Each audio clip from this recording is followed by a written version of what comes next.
கரூர் துயர சம்பவம் நடந்தப்ப விஜய் ஓடிட்டாரு, விஜய் பார்க்க மாட்டாரு, மக்கள் மேலே அக்கறையே இல்லை, அப்படிலாம் எவ்வளோ அவதூறு பரப்புனீங்க. இப்போ விஜய் சார் அவர்கள் கரூருக்கு போகிறேன்னு சொன்ன உடனே கோர்ட் ஆர்டர் வாங்குறீங்க, போகக்கூடாதுன்னு சொல்கிறீங்க. ஏன் அன்றைக்கி ஓடிட்டாருன்னு சொன்னீங்க, இன்றைக்கி ஏன் போகிறீங்கன்னு கேட்குறீங்க. நீங்கள் பார்க்கலன்னு சொன்னீங்க. என்ன சார் இது நியாயம்? அவர் எங்கே வேணாலும் போகலாம். இந்த நாட்டோட சிஎம். தமிழ்நாட்டில் எந்த மூலை முறுக்கு சந்து புந்து இண்டு இடுக்கு எந்த இடத்துல வேணாலும் போகலாம். இதுக்கு யாரும் ஆர்டர்லாம் போட முடியாது. நல்ல வேலை கோர்ட்டுக்கு போனேன், கோர்ட்டு கரெக்டாக தள்ளுபடி பண்ணிடுச்சு. இல்லைன்னா அன்றைக்கி நடந்ததுக்கு அவர் காரணமும் இல்லை. ஆனால் அவர் மன்னிப்பும் கேட்டார்.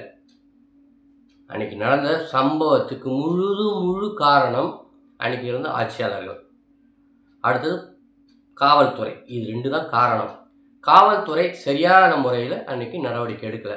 காவல்துறை என்ன செஞ்சுருக்கணும்? 1, விஜய் சார் நீங்கள் அங்கே போகக்கூடாது, ரொம்ப கூட்டமாக இருக்குது, க்ரௌடாக இருக்குது, போகக்கூடாது, நீங்கள் டைம் தவறி வரீங்க, வரக்கூடாது அப்படின்னு சொல்லிருக்கணும். ஏன்னா போலீஸ் சொன்னால் கேட்க போகிறாங்க.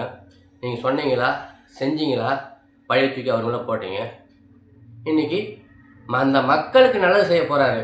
அந்த அரசாங்க வேலையை அந்த வீட்டுக்கு ஒரு ஃபேமிலிக்கு தரேன்னு சொல்லி போகிறாரு. இதை தடுக்கணும்னு நீங்கள் நினைக்கிறீங்க. இன்றைக்கி இது தெரிஞ்சுக்கணும். இதுதான் கவர்மெண்ட் தெரிஞ்சு